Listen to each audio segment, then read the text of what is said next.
మొత్తానికి కొండ మీదకైతే వచ్చేసామండి.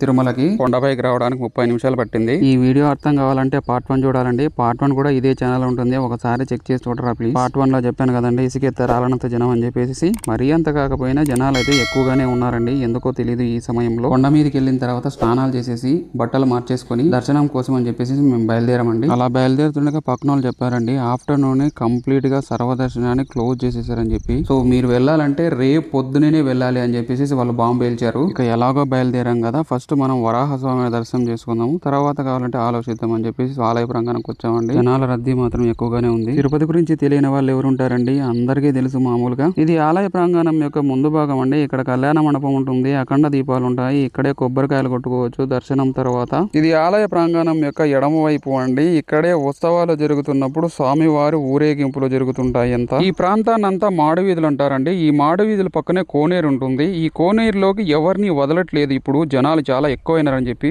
ఈ మాడ వీధులలో దేవతలు తిరుగుతూ ఉంటారని చెప్పేసి కొంతమంది నమ్ముతూ ఉంటారు. తిరుమలకు వచ్చిన ప్రతి ఒక్కరూ మొట్టమొదటిసారిగా దర్శించుకోవాల్సింది వరాహ స్వామి వారిని, ఆ తర్వాతనే వెంకటేశ్వర స్వామి వారిని దర్శించుకోవాలి. చివరిగా తిరుపతిలో ఉన్న గోవిందరాజు స్వాముల వారిని దర్శించుకున్న తర్వాతనే కంప్లీట్ దర్శనం అవుతుందని చెప్పి అక్కడ స్థల పురాణం చెప్తుంది. ఇక్కడే రాధాకృష్ణ టెంపుల్ ఉంటుందండి. ఇక్కడ నుంచి ఎడమ వైపు వెళ్తే వరాహ స్వామి వారిని దర్శించుకోవచ్చు మనము. ఇక ఎలాగో దర్శనం లేట్ అవుతుంది అనుకుని వరాహ స్వామి వారిని దర్శించుకుని ఉచిత అన్నదానంలో భోజనం చేసి నేను అలా వాకింగ్ చేస్తూ ఉంటే మా హుస్సేన్ గాడు వీడియో తీస్తూ హీరో అంటూ రన్నింగ్ కామెంటరీ ఇస్తున్నాడు. ఆ తర్వాత ఏమైందో తెలియదు, ఆ మాడవీధుల దగ్గర నుంచి ఒక్కొక్కరుగా అక్కడ నుంచి బయలుదేరడం మేము చూసాము. దగ్గర పోయి వాళ్ళతో అడిగాము, ఎందుకు మీరందరూ కూడా పొలోమని పోతున్నారని చెప్పేసి అడిగితే సర్వదర్శనం గేట్లు ఓపెన్ చేశారు, అందుకే మేము అందరూ పోతున్నాం అని చెప్పి తమిళ్లో చెప్పాడు. అలా చెప్పిందే తడువు మేము కూడా మూటాముల్లి సర్దుకుని నిద్ర వదిలించుకుని వాళ్ళతో పాటు పొలోమని పరుగులు పెట్టామండి స్వామివారి దర్శనార్థమై. ఇక వెళ్తూనే ఉన్నాము. దాదాపు 6-7 అవర్స్ పట్టింది ఆ క్యూ లైన్ లో. నేను ఆ క్యూ లైన్ లో చాలా సేపు నడిచాము, చాలా సేపు వెయిటింగ్ చేసాము. పక్కనే రెస్ట్ చేసుకోవడానికి చైర్స్ కూడా ఉన్నాయి. జనాలు తండోపతండాలుగా వచ్చారండి. మాకు ఎక్స్పెక్టెడ్ దర్శనం ఒక 13 గంటలు పడుతుంది అని చెప్పేసి అక్కడ డిస్ప్లే చేశారు ఎల్ఈడిలో. ఆ క్యూ లైన్ లో ఆ షెడ్ లో వెయిటింగ్ తర్వాత మొత్తానికి దర్శనం అయితే అయింది.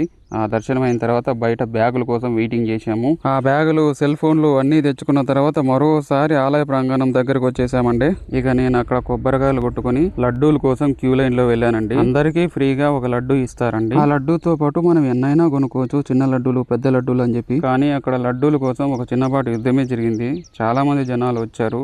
క్యూ లైన్ చాలా పెద్దగా ఉండింది. ఇక లడ్డూలు దొరకగానే బ్యాగ్ లో వేసుకుని ఇక సాధించాను రా బాబు అని చెప్పేసి ఏదో తెలియని కాన్ఫిడెన్స్ తో ముందుకు నడుచుకుంటూ వెళ్ళిపోతూ ఉన్నాను. దాదాపు 2 రోజులు నిద్ర లేదు. ఇక అక్కడ నుంచి డైరెక్ట్ గా కళ్యాణ కట్ట దగ్గరికి వెళ్ళేసి గుండు గీయించుకున్నాను. మామూలుగా తిరుపతికి వచ్చామంటే ఖచ్చితంగా గుండు అయితే గీయించుకుంటూ ఉంటాము. ఆ తర్వాత హుస్సేన్ గీతోపదేశ ఉద్యానవనం వెళ్దామన్నా, అక్కడ ఫోటోలు దిగొచ్చు, చాలా బాగుంటుంది ప్లేస్ అని చెప్పేసి అన్నాడు. కృష్ణుడు అర్జునుడికి గీతోపదేశం చేసిన విషయాన్ని ఒక థీమ్ గా పెట్టుకుని ఒక పెద్ద పార్క్ కట్టించారు. ఆ పార్క్ అంతా కూడా చాలా విశాలంగా, చాలా నీట్ గా ఉంది ఈ పార్క్ అంతా కూడా. ఇక ఒక్కొక్కరు 20-30 ఫోటోలు దిగామండి. మెయిన్ గా హుస్సేన్ గాడికి ఫోటోలు అంటే పిచ్చి. అన్న ఫోటో ఇలా తీయన్న, అలా తీయన్న, ఆ ఫోటో తీయన్న, ఈ ఫోటో అని చెప్పేసి ఒక 20-30 దిగాడు. ఆ తర్వాత టిఫిన్ చేసేసి కొండ మీద ఉన్న ప్లేసెస్ అన్ని చూసేయాలి అని చెప్పేసి బస్ స్టాండ్ దగ్గరికి వెళ్ళేసాము. ఇక్కడ మనం ఒక పాస్ కొనుక్కున్నామంటే అదే పాస్ తో తిరుమల కొండపై ఉన్న ప్రతి ప్లేస్ ని మనము చూడొచ్చండి. ఇక బస్ ఎక్కి పాస్ కొనుక్కొని పాప వినాశనం దగ్గర దిగామండి. ఈ పాప వినాశనం ఏంటంటే, మనం ఏమైనా పాపాలు చేస్తే ఇక్కడికి వచ్చి స్నానం చేస్తే మన పాపాలు తొలగించుకోవచ్చు అని చాలా మంది నమ్ముతూ ఉంటారండి. ఇక్కడ మేము పోయినప్పుడు ఎవరు ఎక్కువగా లేరు, జనాలు కూడా చాలా తక్కువగానే ఉన్నారు.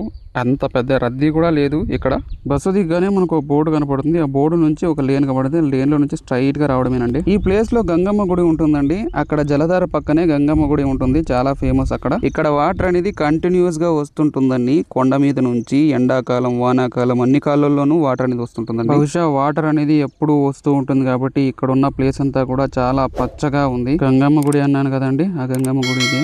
ఇక నేను కూడా గంగమ్మ తల్లికి దండం పెట్టుకుని అక్కడ ఉన్న నీళ్లు తీసుకుని నా పాపాలన్నీ తొలగిపోలరా దేవుడా అని చెప్పేసి తీసి నా మొహాన్ని కొట్టుకున్నాను. అటు నుంచి పక్కన చూస్తే ఒక శిలాఫలకం ఉందండి. ఈ శిలాఫలకం మీద పాప వినాశనం గురించి మొత్తం లిఖింపబడి ఉంది. ఇక అటు నుంచి పోతుంటే కారం బొరుగులు ఉన్నాయండి. ఈ కారం బొరుగులు తినాలని చెప్పేసి మేము తిరుపతిలో అనుకున్నాము, కాకపోతే కుదరలేదు. ఇప్పుడు గుర్తొచ్చింది కదా అని చెప్పేసి కారం బొరుగులు తినేసి బస్ స్టాండ్ దగ్గరకు వస్తే బస్సు రెడీగా ఉందండి. ఇక బస్సు ఎక్కేసి నిద్ర లేకపోవడంతో తూగుతూ తిల్లుతూ మరో ప్లేస్ కు బయలుదేరామండి.